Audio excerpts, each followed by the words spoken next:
नमस्कार। सीजीपीएससी की तैयारी में जुटे सभी सीरियस एस्पिरेंट्स का मैं बहुत बहुत स्वागत करता हूं। आज हम लोग आप और मैं मिलकर छत्तीसगढ़ के इतिहास का एक ऐसा चैप्टर डिस्कस करने वाले हैं जो मैं आपको बता दूं, सिर्फ एग्जाम के लिए नहीं बल्कि इस प्रदेश की आत्मा को समझने के लिए, उसकी रूह को समझने के लिए बहुत जरूरी है। हम बात करेंगे छत्तीसगढ़ के जनजातीय विद्रोहों की। देखिए, अक्सर जब हम इंडियन फ्रीडम स्ट्रगल की बात करते हैं तो हमारा ध्यान बड़े बड़े नेशनल मूवमेंट्स पर चला जाता है। लेकिन उन्हीं जंगलों और पहाड़ों के बीच अपनी पहचान, अपनी जमीन, अपनी संस्कृति, जिसे वो कहते हैं जल जंगल जमीन, उसको बचाने के लिए एक और महासंग्राम लड़ा जा रहा था, जो उतना ही महत्वपूर्ण और उतना ही गौरवशाली था। ये सिर्फ कुछ विद्रोह नहीं थे, ये अपने हक के लिए लड़ी गई लड़ाइयां थीं। गांव को रटेंगे नहीं, बल्कि उनके पीछे के कारणों को, उनके नायकों की कहानियों को और उनकी विरासत को इतनी गहराई से समझेंगे ताकि प्रीलिम्स के फैक्ट्स तो क्लियर हों ही, साथ ही मेंस के लिए एक एनालिटिकल अप्रोच भी डेवलप हो सके। अच्छा, इस टॉपिक की कॉम्प्लेक्सिटी को देखते हुए मैंने इस पूरे लेक्चर को 6 सेक्शंस में, 6 खंडों में बांटा है, ताकि हम एक स्ट्रक्चर्ड तरीके से एक-एक करके आगे बढ़ सकें। तो हमारा रोड मैप क्या होगा? सेक्शन 1 में हम एक इंट्रोडक्शन लेंगे, बैकग्राउंड को समझेंगे कि भाई आखिर बस्तर ही इन सभी विद्रोहों का एपिसेंटर क्यों बना। सेक्शन 2 में हम उन जड़ों तक जाएंगे, उन इकोनॉमिक, सोशल और कल्चरल रीजंस का एनालिसिस करेंगे जिन्होंने इस विद्रोह की आग को भड़काया। सेक्शन 3, जो हमारा सबसे डिटेल्ड सेक्शन होगा, उसमें हम हल्बा विद्रोह से लेकर भूमकाल तक हर एक रिवोल्ट की कहानी को A to Z विस्तार से जानेंगे। सेक्शन 4 में हम उन ग्रेट हीरोज जैसे गेंद सिंह और गुंडाधुर को याद करेंगे, जिनकी वीरता आज भी लोक कथाओं में जिंदा है। सेक्शन 5 पूरी तरह से मेंस एग्जाम पर फोकस्ड होगा, जहां हम एनालिटिकल क्वेश्चंस पर चर्चा करेंगे। और आखिर में सेक्शन 6 में हम एक क्विक रिवीजन करेंगे और एग्जाम पॉइंट ऑफ व्यू से जो मोस्ट इंपॉर्टेंट पॉइंट्स हैं उन्हें फिर से हाईलाइट करेंगे। तो चलिए इस वैचारिक यात्रा की शुरुआत करते हैं। तो चलिए हमारे पहले सेक्शन अदम्य चेतना के साथ शुरू करते हैं। देखिए, जैसा मैंने कहा, यह विद्रोह सिर्फ कुछ घटनाओं की लिस्ट नहीं है। ये उस डीप रूटेड कॉन्शियसनेस का, उस चेतना का प्रतीक है जो छत्तीसगढ़ के ट्राइबल कम्युनिटीज में सदियों से मौजूद रही है। और ये चेतना किस बारे में है? ये चेतना है अपनी ऑटोनॉमी, अपनी लाइफस्टाइल और नेचर के साथ अपने अटूट रिश्ते को लेकर। आप सोचिए, बाहरी दुनिया के लिए जंगल क्या हो सकता है? शायद सिर्फ लकड़ी और रिसोर्सेस का एक सोर्स। लेकिन एक आदिवासी समाज के लिए जंगल उनका घर है, उनके देवता वहीं बसते हैं, उनकी लाइवलीहुड वहीं से चलती है और उनकी पूरी कल्चर की जड़ें उसी जमीन से जुड़ी हैं। तो जब भी किसी भारी शक्ति ने, चाहे वो मराठा हो या अंग्रेज, इस बैलेंस को बिगाड़ने की कोशिश की, उन्होंने इसे अपने एग्जिस्टेंस पर, अपने अस्तित्व पर हमला माना। इसीलिए इन विद्रोहों को सिर्फ अंग्रेजों के खिलाफ एक पॉलिटिकल रिएक्शन के रूप में देखना अ वेरी इनकम्प्लीट अंडरस्टैंडिंग होगी। ये अपनी पूरी दुनिया को बचाने का संघर्ष था। ये एक बहुत ही इंपॉर्टेंट क्वेश्चन है और अक्सर इंटरव्यूज में भी पूछा जाता है कि छत्तीसगढ़ के लगभग सभी बड़े जनजातीय विद्रोहों का केंद्र बस्तर ही क्यों रहा। So what was so special about Bastar? इसके कई गहरे कारण हैं। सबसे पहला है ज्योग्राफिकल रीजन। आप बस्तर के मैप को देखिए। ये इलाका घने साल वनों और दुर्गम पहाड़ियों से घिरा हुआ है। इंद्रावती नदी इसे एक तरह का नेचुरल फोर्ट्रेस, एक प्राकृतिक सुरक्षा कवच देती है।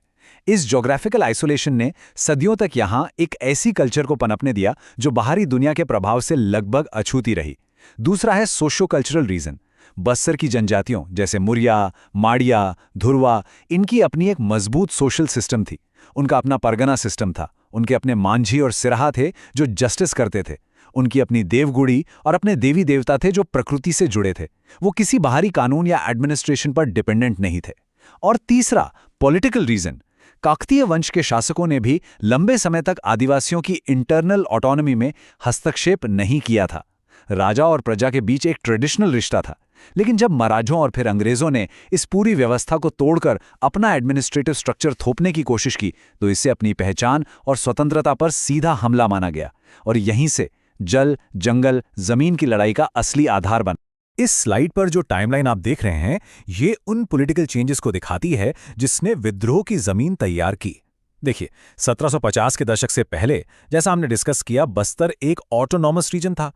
लेकिन 1770 के दशक में नागपुर के भोंसले शासकों का इन्फ्लुएंस छत्तीसगढ़ में बढ़ा। यहीं से पहली बार बाहरी हस्तक्षेप की शुरुआत हुई।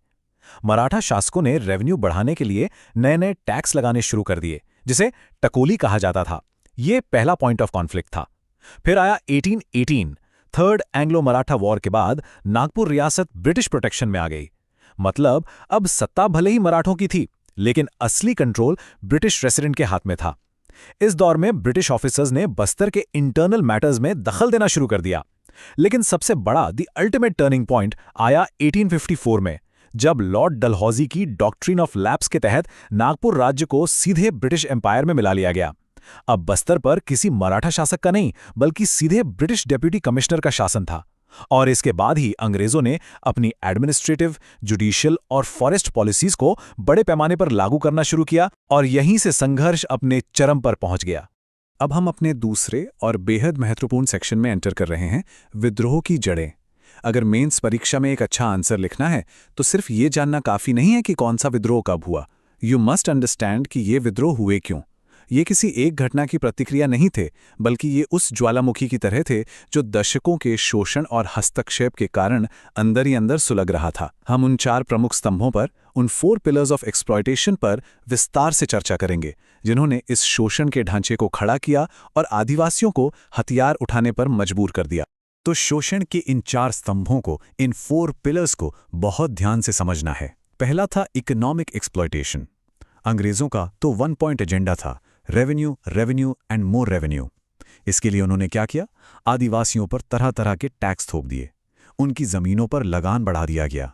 इसके अलावा बेगार की प्रथा थी, जिसमें आदिवासियों से सरकारी अधिकारियों या ठेकेदारों के लिए बिना किसी मजदूरी के फोर्स्ड लेबर करवाया जाता था। ये न सिर्फ आर्थिक शोषण था, बल्कि ये डीपली ह्यूमिलेटिंग भी था। दूसरा और शायद सबसे घातक था द न्यू फॉरेस्ट लॉज।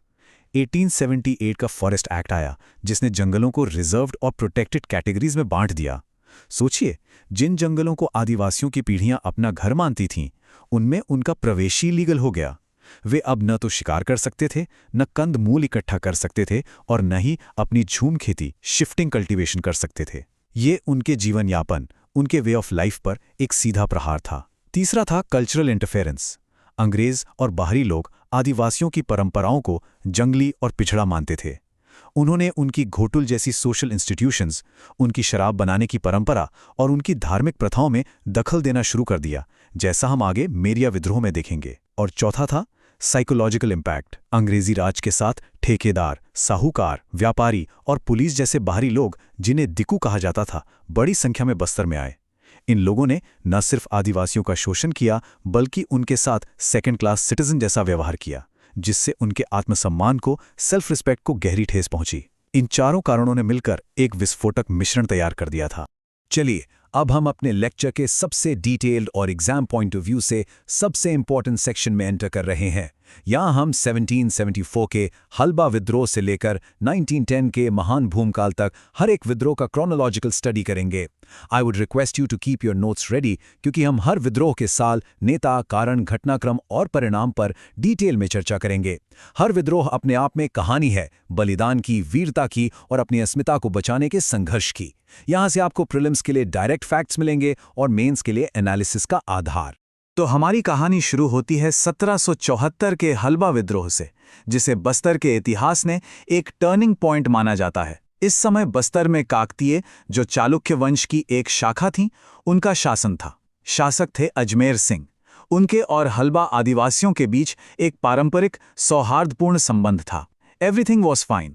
लेकिन कहानी में ट्विस्ट तब आता है जब उनके सौतेले भाई दरियादेव की पॉलिटिकल एम्बिशंस जाग उठती हैं। दरियादेव किसी भी कीमत पर बस्तर की गद्दी हासिल करना चाहता था, और इसके लिए उसने बाहरी ताकतों का सहारा लेने से भी परहेज नहीं किया। तो अब ये सिर्फ 2 भाइयों के बीच सत्ता का संघर्ष नहीं था, ये बस्तर की ऑटोनॉमी और बाहरी हस्तक्षेप के बीच की पहली बड़ी लड़ाई बनने वाली थी। इस टेबल में इस विद्रोह से जुड़े सभी इंपॉर्टेंट फैक्ट्स हैं, इन्हें ध्यान से नोट कर लें। विद्रोह का समय था 1774 से 1777 तक। जैसा मैंने बताया, दरियादेव ने सत्ता के लिए जयपुर, जो आज के ओडिशा में है, उसके शासक विक्रमदेव और नागपुर के मराठा शासकों से मदद मांगी। उसने अंग्रेजों से भी संपर्क साधा। This was the first time in Bastar's history कि इंटरनल पावर स्ट्रगल में बाहरी शक्तियों को इस तरह से इन्वाइट किया गया था। जब अजमेर सिंह को यह पता चला, तो उन्होंने डोंगर में एक इंडिपेंडेंट स्टेट की घोषणा कर दी। बस्तर के हल्बा आदिवासी, जो अजमेर सिंह के लॉयल थे, उनके समर्थन में खड़े हो गए। यह एक भीषण संघर्ष था।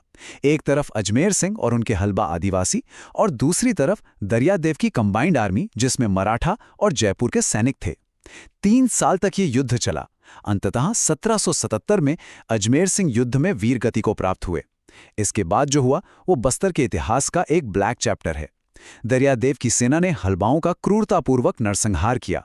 दरियादेव को गद्दी तो मिल गई, लेकिन इसकी कीमत बस्तर को अपनी स्वतंत्रता खोकर चुकानी पड़ी। 1778 में कोटपाड़ की संधि हुई, जिसके तहत बस्तर मराठाओं के अधीन एक ट्रिब्यूटरी स्टेट, एक कर्द राज्य बन गया। इस विद्रोह का परिणाम बस्तर के लिए विनाशकारी था। हलवा विद्रोह के दमन के लगभग 50 साल बाद 1824 में बस्तर एक और बड़े विद्रोह का गवाह बना, परलकोट का विद्रोह। इन 50 वर्षों में बस्तर पर मराठा शासन की पकड़ मजबूत हो चुकी थी और 1818 के बाद ब्रिटिश इंटरफेरेंस भी बढ़ गया था। रेवेन्यू कलेक्शन बढ़ गया था और बाहरी अधिकारियों का अत्याचार आम हो गया था। यह विद्रोह किसी सत्ता संघर्ष का परिणाम नहीं था, बल्कि यह मराठा ब्रिटिश शोषण के खिलाफ एक डायरेक्ट फ्रीडम स्ट्रगल था। इसका नेतृत्व एक स्थानीय जमींदार ने किया, जिसका क्लियर ऑब्जेक्टिव था बस्तर को बाहरी शासन से पूरी तरह आजाद कराना। इस टेबल के फैक्ट्स को देखते हैं। विद्रोह का समय बहुत छोटा है, 24 दिसंबर 1824 से 20 जनवरी 1825, लगभग 1 महीना ही चला। उस समय शासक थे महिपाल देव, लेकिन विद्रोह का नेतृत्व कर रहे थे पर्लकोट के जमींदार गेंद सिंह। गेंद सिंह ने मराठा और ब्रिटिश शासन के बढ़ते शोषण के खिलाफ अबुझमाड़िया आदिवासियों को एकजुट किया। ये अबुझमाड़िया आदिवासी अपनी स्वतंत्रता और लड़ाकू स्वभाव के लिए जाने जाते हैं। गेंद सिंह का नारा एकदम क्लियर था, बस्तर को बाहरी शासन से मुक्त करो। उन्होंने विद्रोहियों के बीच संदेश फैलाने के लिए धावड़ा वृक्ष की टहनी का इस्तेमाल किया। ये विद्रोह बहुत तेजी से कांकेर और पर्लकोट क्षेत्र में फैल गया। इससे घबराकर अंग्रेजों ने कैप्टन एग्न्यू को विद्रोह का दमन करने के लिए भेजा। अंग्रेजी सेना की मॉडर्न गन्स के सामने आदिवासियों के पारंपरिक हथियार टिक नहीं सके। गेंद सिंह को गिरफ्तार कर लिया गया और 20 जनवरी 1825 को उन्हें पर्लकोट में उनके ही महल के सामने फांसी दे दी गई, एज अ पब्लिक एग्जाम्पल, ताकि दूसरे लोग विद्रोह करने की हिम्मत ना कर सकें। गेंद सिंह का बलिदान व्यर्थ नहीं गया। उन्हें बस्तर का प्रथम शहीद माना जाता है। ये फैक्ट प्रीलिम्स के लिए एक्सट्रीमली इंपॉर्टेंट है, इसे जरूर नोट कर लें। पर्लकोट विद्रोह के बाद भी बस्तर में शांति स्थापित नहीं हुई। 19th सेंचुरी के मिडिल में 1842 से 1857 के बीच हमें एक के बाद एक 3 इंपॉर्टेंट रिवोल्ट्स देखने को मिलते हैं: तारापुर विद्रोह, मेरिया विद्रोह और लिंगागिरी विद्रोह। ये तीनों विद्रोह उस ग्रोइंग डिसकंटेंट को दिखाते हैं जो 1854 में बस्तर के डायरेक्ट ब्रिटिश रूल के अधीन आने से पहले ही चरम पर पहुंच रहा था। इनके कारण अलग अलग थे, कहीं टैक्स हाइक, कहीं रिलीजियस इंटरफेरेंस, तो कहीं सीधे तौर पर ब्रिटिश सत्ता को चुनौती। चलिए अब हम इन तीनों को एक एक करके समझते हैं। चलिए अब इस टेबल के माध्यम से इन तीनों विद्रोहों को गहराई से समझते हैं। सबसे पहले बात करते हैं तारापुर विद्रोह की, जो 1842 से 1854 तक चला। इस समय बस्तर के शासक थे भूपाल देव।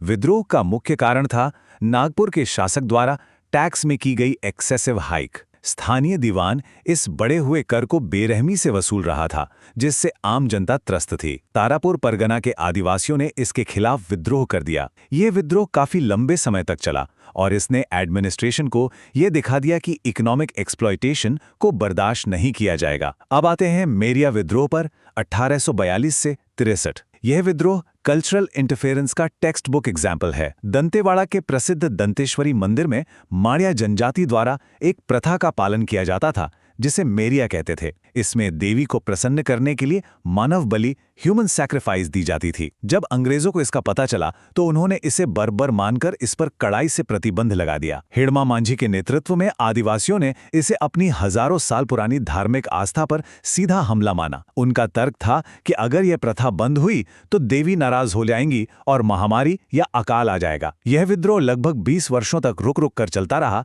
और यह दिखाता है कि कल्चरल मैटर्स में बाहरी हस्तक्षेप कितना सेंसिटिव हो सकता है। तीसरा और इस सीरीज का सबसे महत्वपूर्ण विद्रोह है लिंगागिरी विद्रोह 1856-57।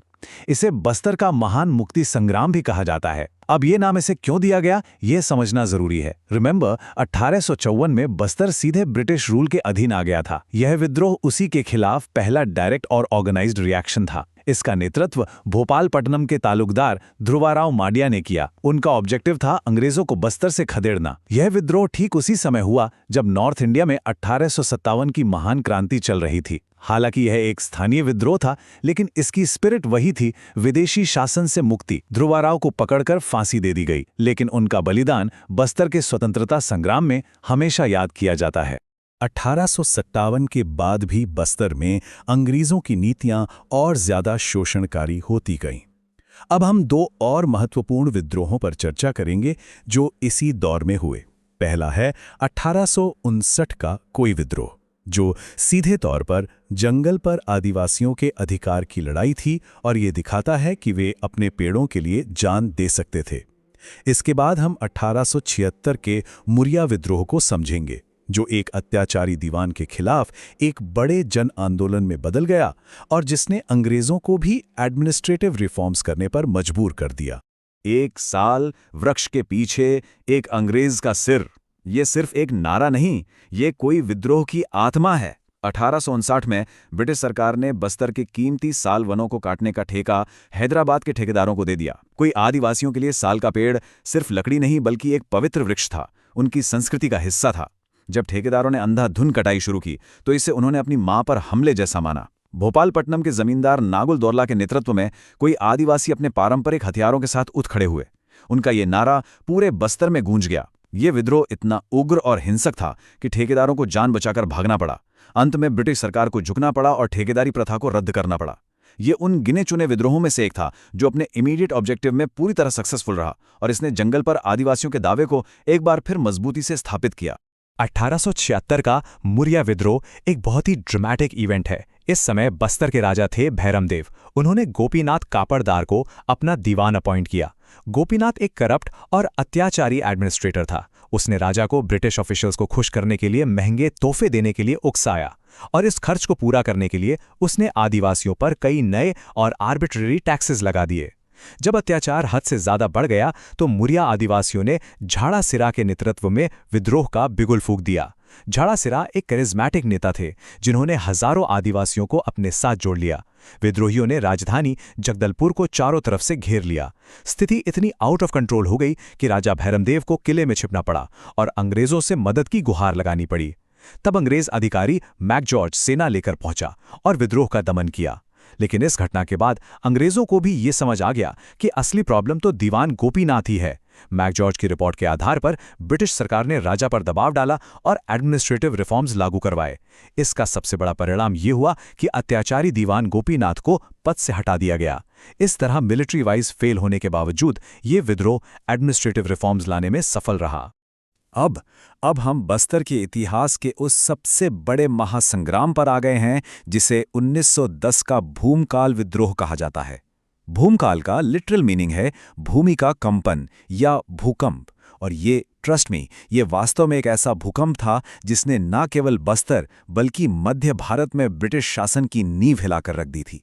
ये अब तक का सबसे ऑर्गेनाइज्ड, सबसे वाइड स्प्रेड और सबसे वेल प्लान्ड विद्रोह था। इसके पीछे दशकों का असंतोष था और इसकी प्लानिंग महीनों तक की गई थी। ये विषय सीजीपीएससी परीक्षा के लिए एक्सट्रीमली इंपॉर्टेंट है, इसलिए अगले 8-10 मिनट हम सिर्फ भूमकाल पर ही विस्तार से चर्चा करेंगे। इसके कारण, इसके नेता, इसकी घटनाएं और इसकी विरासत। भूकाल किसी एक कारण का रिजल्ट नहीं था, बल्कि ये उन सभी एक्सप्लॉयटेटिव पॉलिसीज का कॉल्मिनेशन था जिनकी हमने पहले चर्चा की है। 1908 में वनों का रिजर्वेशन और भी स्ट्रिक्ट कर दिया गया, जिससे आदिवासियों का जंगल से रिश्ता लगभग पूरी तरह टूट गया। बेगार की प्रथा अपने चरम पर थी, लेकिन जो इमीडिएट कॉजेज में सबसे प्रमुख था वो थी अंग्रेजों की नई शराब नीति। सदियों से आदिवासी अपने त्योहारों और सामाजिक समारोहों के लिए घर पर सल्फी और लांदा जैसी ट्रेडिशनल लिकर बनाते आए थे। अंग्रेजों ने इस पर प्रतिबंध लगा दिया और शराब की सरकारी दुकानें खोल दी, जहां से आदिवासियों को महंगी और घटिया शराब खरीदने के लिए मजबूर किया गया। इसे उन्होंने अपनी संस्कृति पर हमला और आर्थिक लूट दोनों माना। इसके साथ ही पुलिस और वन अधिकारियों का अत्याचार और ईसाई मिशनरियों द्वारा धर्म परिवर्तन के प्रयास भी असंतोष को बढ़ा रहे थे। बस्तर का आदिवासी समाज अब डू और डाई की स्थिति में आ चुका था। भूमकाल की सबसे बड़ी ताकत इसका ऑर्गेनाइज्ड नेचर था। ये एक सुनियोजित क्रांति थी। इस टेबल से आप अंदाजा लगा सकते हैं कि ये विद्रोह कितने बड़े पैमाने पर फैला था। नॉर्थ में अंतागढ़ से लेकर साउथ में सुकमा तक हर परगना में लोकल लीडर्स विद्रोह का नेतृत्व करने के लिए तैयार थे। लेकिन इन सभी को एक सूत्र में पिरोने वाले इस क्रांति के महानायक थे नेतानार गांव के गुंडाधुर। गुंडाधुर एक एक्स्ट्राऑर्डिनरी ऑर्गेनाइजर और स्ट्रेटेजिस्ट थे। उन्होंने राजा की चिचेरी बहन सुवर्ण कुंवर और पूर्व दीवान लाल कालेंद्र सिंह के साथ मिलकर एक गुप्त संगठन बनाया। उन्होंने पूरे बस्तर का दौरा किया और गांव-गांव जाकर लोगों को इस डिसाइसिव बैटल के लिए तैयार किया। गुंडाधुर ही इस विद्रोह के सुप्रीम कमांडर थे। चलिए अब इस विद्रोह के एक्शन पैक्ड इवेंट्स को देखते हैं। प्लानिंग महीनों से चल रही थी, लेकिन विद्रोह की फॉर्मल शुरुआत हुई 2 फरवरी 1910 को, जब विद्रोहियों ने पुष्पाल बाजार को लूटा। यह एक सिंबॉलिक स्टार्ट था। इसके बाद विद्रोह जंगल की आग की तरह पूरे बस्तर में फैल गया। बाजार लूटे जाने लगे, पुलिस थानों पर हमला हुआ और सरकारी भवनों में आग लगा दी गई। 7 फरवरी तक हजारों विद्रोही गिदम में इकट्ठा हो गए और उन्होंने जगदलपुर की ओर मार्च किया। विद्रोह का सबसे भीषण युद्ध 16 फरवरी को इंद्रावती नदी के किनारे खड़क घाट पर हुआ। एक तरफ गुंडाधुर के नेतृत्व में हजारों आदिवासी अपने पारंपरिक धनुष बाण, भाले और फरसों के साथ थे, और दूसरी तरफ कैप्टन गेर के नेतृत्व में ब्रिटिश सेना मॉडर्न गन्स और कैनन्स से लैस थी। ये एक अनइक्वल लड़ाई थी। सैकड़ों विद्रोही मारे गए। इस हार के बाद अंग्रेजों ने ब्रूटल सप्रेशन शुरू किया। 25 फरवरी तक उन्होंने जगदलपुर पर दोबारा कब्जा कर लिया और मार्च के अंत तक इस महान विद्रोह को पूरी तरह कुचल दिया गया। भूमकाल की सफलता के पीछे उसका यूनिक कम्युनिकेशन सिस्टम था। सोचिए, बिना किसी मॉडर्न टेक्नोलॉजी के उन्होंने पूरे बस्तर में क्रांति का संदेश कैसे फैलाया। उन्होंने इन प्रतीकों का इस्तेमाल किया, जिसे धाड़ा भेजना कहते थे। आम की टहनी जिस पर लाल मिर्च बंधी होती थी, गांव-गांव भेजी जाती थी। इसका मतलब था क्रांति के लिए तैयार हो जाओ। मिट्टी का ढेला इस बात का सिंबल था कि यह लड़ाई हमारी जमीन के लिए है, और धनुष बाण युद्ध की तैयारी का डायरेक्ट मैसेज था। यह संदेश एक गांव से दूसरे गांव जाता था। जिस गांव का मुखिया इसे स्वीकार कर लेता था, यह माना जाता था कि वो गांव विद्रोह में शामिल हो गया है। ये उनकी ऑर्गेनाइजेशन स्किल्स और सीक्रेसी को मेंटेन करने की अद्भुत कला का प्रमाण है, जिसने अंग्रेजों को कानों कान खबर नहीं होने दी। किसी भी आंदोलन को उसकी घटनाओं के साथ साथ उसके नायकों से भी जाना जाता है। अब हम उन महान विभूतियों पर फोकस करेंगे जिन्होंने इन विद्रोहों का नेतृत्व किया। अंग्रेजी दस्तावेजों में उन्हें शायद इंसर्जेंट या रेबेल कहा गया, लेकिन छत्तीसगढ़ के लोगों के लिए वे फ्रीडम फाइटर्स हैं, जिन्होंने अपनी धरती और अपने लोगों के सम्मान के लिए सुप्रीम सैक्रिफाइस दिया। उन्हें जानना और समझना छत्तीसगढ़ के इतिहास को सम्मान देना है। यहां हम बस्तर के 2 सबसे बड़े नायकों की बात कर रहे हैं। गेंद सिंह, परलकोट के जमींदार, 1825 के विद्रोह के नायक थे। उन्होंने विदेशी शासन के खिलाफ बस्तर की आज़ादी का पहला ऑर्गेनाइज सपना देखा। भले ही उनका विद्रोह मिलिट्री वाइज फेल रहा, लेकिन उनकी शहादत ने रेजिस्टेंस की एक ऐसी चिंगारी जला दी जो कभी नहीं बुझी। उन्हें बस्तर का प्रथम शहीद होने का गौरव प्राप्त है। वहीं दूसरी ओर गुंडाधुर 1910 के भूमकाल के महानायक थे। वे एक सामान्य धुरवा आदिवासी थे, लेकिन उनकी ऑर्गेनाइजेशन स्किल्स, लीडरशिप और स्ट्रैटेजी अद्भुत थी।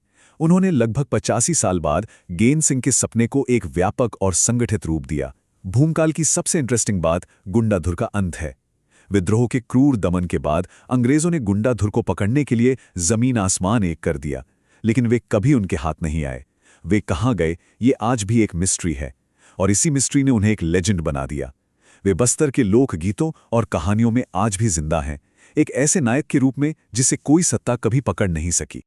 अच्छा, अब तक हमने क्या और कब हुआ इस पर फोकस किया। चलिए अब गियर बदलते हैं और क्यों और कैसे पर एक एनालिटिकल डिस्कशन करते हैं।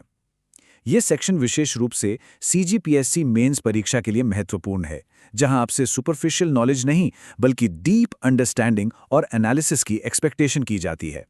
हम कुछ ऐसे सवालों पर विचार करेंगे जो आपको इन विद्रोहों के कैरेक्टर और उनकी लेगेसी को समझने में मदद करेंगे। ये एक बहुत ही महत्वपूर्ण एनालिटिकल क्वेश्चन है। वर दीज रिबेलियंस प्लान्ड और स्पॉन्टेनियस? इसका उत्तर सीधा येस और नो नहीं है। अगर हम कुछ विद्रोहों को देखें, जैसे तारापुर विद्रोह, तो वे एक इमीडिएट कॉज जैसे टैक्स हाइक के खिलाफ एक स्पॉन्टेनियस रिएक्शन लगते हैं। लेकिन अगर हम भूमकाल जैसे विद्रोह का एनालिसिस करें तो हमें एक डीप और लॉन्ग टर्म प्लानिंग के क्लियर एविडेंस मिलते हैं। महीनों तक चलने वाली गुप्त बैठकें, पूरे बस्तर में एक ऑर्गेनाइज्ड लीडरशिप का स्ट्रक्चर खड़ा करना, संदेश भेजने के लिए सिंबल्स का एक सिस्टमैटिक मैकेनिज्म बनाना और एक ही समय पर कई जगहों पर हमले शुरू करना, ये सब किसी अचानक भड़के गुस्से का परिणाम नहीं हो सकता। ये एक वेल प्लान्ड रेवोल्यूशन थी। इसलिए हम ये कंक्लूड कर सकते हैं कि जहां कुछ विद्रोह तात्कालिक कारणों से स्वतः स्फूर्त रूप से भड़के, वहीं बस्तर के विद्रोहों की परंपरा में धीरे धीरे एक संगठित और योजनाबद्ध प्रतिरोध की चेतना विकसित होती गई, जो भूमकाल में अपने चरम पर पहुंची। इन विद्रोहों के आउटकम का इवैल्यूएशन करते समय हमें दो पर्सपेक्टिव्स अपनाने होंगे। पहला, immediate military and political perspective. इस नजरिए से देखें तो लगभग सभी विद्रोह विफल हुए। उन्हें अंग्रेजों ने अपनी सुपीरियर मिलिट्री पावर और ब्रूटल सप्रेशन पॉलिसीज से कुचल दिया। आदिवासियों के धनुष बाण अंग्रेजों की बंदूकों का मुकाबला नहीं कर सकते थे। नेतृत्व के पकड़े जाने या मारे जाने पर अक्सर आंदोलन बिखर जाता था। लेकिन एक दूसरा और ज्यादा महत्वपूर्ण पर्सपेक्टिव है historical and socio cultural outcome. इस नजरिए से ये विद्रोह बेहद सफल रहे। कैसे? सबसे पहले, इन विद्रोहों ने एक मजबूत यूनिफाइड ट्राइबल आइडेंटिटी को जन्म दिया। उन्होंने बार बार यह साबित किया कि बाहरी हस्तक्षेप को स्वीकार नहीं किया जाएगा। उन्होंने अपनी संस्कृति, अपनी परंपराओं और अपनी स्वायत्ता को बचाने के लिए एक लेगेसी ऑफ रेजिस्टेंस तैयार की, जो एक पीढ़ी से दूसरी पीढ़ी तक जाती रही। और जैसा हमने मुरिया विद्रोह में देखा, कई बार इन विद्रोहों ने अंग्रेजी हुकूमत को अपनी नीतियों पर रीथिंक करने और एडमिनिस्ट्रेटिव रिफॉर्म्स करने के लिए भी मजबूर किया। तो भले ही वे बैटल ग्राउंड में हार गए, लेकिन अपनी पहचान और अस्मिता की लड़ाई में वे हमेशा विजयी रहे। अब हम अपने लेक्चर के फाइनल स्टेज में हैं। यहां हम अब तक डिस्कस की गई सभी बातों का एक क्विक रिवीजन करेंगे। मेरा ऑब्जेक्टिव सिर्फ फैक्ट्स को रिपीट करना नहीं है, बल्कि आपको ये बताना है कि एग्जाम के लिए किन पॉइंट्स पर स्पेशल फोकस करना है और इन सभी विद्रोहों को एक साथ कनेक्ट करके कैसे देखना है। इस मास्टर टाइमलाइन पर एक नज़र डालिए। ये बस्तर के लगभग 150 वर्षों के रेजिस्टेंस की गाथा है। 1774 में हलबा विद्रोह से शुरू होकर 1825 में गेंद सिंह की शहादत, 1856 में लिंगागिरी का महान मुक्ति संग्राम, 1859 में जंगल के लिए कोई विद्रोह, 1876 में मुरिया विद्रोह और अंत में 1910 का महान भूमकाल। इन सभी विद्रोहों को क्रम में याद रखना प्रीलिम्स के लिए बहुत जरूरी है। यहां से क्रोनोलॉजी पर एमसीक्यू बन सकता है, इसे ध्यान से नोट करें। लेकिन सिर्फ तारीखें नहीं, एक पैटर्न देखिए। आप पाएंगे कि लगभग हर 20-30 साल में जब एक नई पीढ़ी बड़ी होती थी, शोषण के खिलाफ एक बड़ा विद्रोह होता था। ये क्या दिखाता है? ये दिखाता है कि ब्रिटिश सप्रेशन कभी भी रेजिस्टेंस की स्पिरिट को पूरी तरह खत्म नहीं कर सका। ये आग हमेशा सुलगती रही और सही समय पर भड़क उठती थी। मेंस में आंसर लिखते समय ये लाइन आपके कंक्लूजन या इंट्रोडक्शन का आधार बन सकती है। जनजातीय प्रतिरोध केवल ब्रिटिश नीति की प्रतिक्रिया नहीं थी, बल्कि उनकी राजनीतिक, आर्थिक और सांस्कृतिक संप्रभुता का दावा था। जब आप ये लिखते हैं तो एग्जामिनर को ये पता चलता है कि आपने सब्जेक्ट को गहराई से समझा है। इसका मतलब है कि आप ये आर्ग्यू कर रहे हैं कि वे सिर्फ रिएक्ट नहीं कर रहे थे, वे अपनी एक ऑल्टरनेटिव सिस्टम, अपनी सॉवरेनिटी को असर्ट करने का प्रयास कर रहे थे। आप अपने आंसर में बता सकते हैं कि कैसे वन कानून उनकी इकोनॉमिक सॉवरेनिटी पर हमला था और कैसे मेरिया विद्रोह उनकी कल्चरल सॉवरेनिटी की लड़ाई थी। यह आपके आंसर को एक एनालिटिकल डेप्थ देगा। अंत में मैं बस यही कहना चाहूंगा कि इन विद्रोहों को इतिहास की सूखी घटनाओं के रूप में मत देखिएगा। ये छत्तीसगढ़ की चेतना का एक लिविंग पार्ट है। गेंद सिंह का बलिदान, गुंडाधुर का शौर्य और उन अनगिनत गुमनाम आदिवासियों का संघर्ष जिन्होंने अपनी जमीन के लिए अपनी जान दे दी, वे आज भी रेलेवेंट हैं। वे हमें याद दिलाते हैं कि छत्तीसगढ़ की मिट्टी में अन्याय के खिलाफ लड़ने की एक लंबी और गौरवशाली परंपरा रही है। ये सिर्फ अतीत नहीं है, ये छत्तीसगढ़ की प्रतिरोध की परंपरा है।